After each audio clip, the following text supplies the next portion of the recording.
গণক কবিরাজের কাছে যাওয়া, শুধু যাওয়া তাদের কাছে নিজের ভাগ্য গণনার জন্য, ভাগ্যে কি আছে দেখার জন্য, এই উদ্দেশ্যে শুধু যাওয়াও যদি হয় সেটাও গুনাহের কথা, অপরাধের কথা। সহিহ মুসলিমের হাদিসে বর্ণিত হয়েছে, নবী করিম সাল্লাল্লাহু আলাইহি সাল্লাম বলেছেন, মান আতা আররাফান, যে ব্যক্তি কোনো গণকের কাছে আসে এই ব্যক্তির 40 দিন পর্যন্ত নামাজ কবুল হয় না। আবু দাউদের হাদিসে বর্ণিত হয়েছে, নবী করিম সাল্লাল্লাহু আলাইহি সাল্লাম বলেছেন, মান আতা কাহিনান ফাসাদ্দাকাহু, যে ব্যক্তি কোনো গণকের কাছে যায়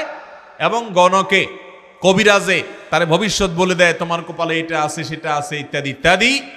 তাহলে এই ব্যক্তি ওই ব্যক্তির গণকের কথা যদি বিশ্বাস করে, তার কথার প্রতি ঈমান আনে, অর্থাৎ সে ভবিষ্যতে কি হবে না হবে এই গায়েবের মালিক, এই কথা যদি সে বিশ্বাস করে, তাহলে সে কোরআন আয়াতের বড় খেলাফ করলো। আল্লাহ তাআলা কোরআনে কারিমে স্পষ্ট করে বলে দিয়েছেন যে আসমান এবং জমিনে গায়েব আল্লাহ ছাড়া আর কেউ জানেন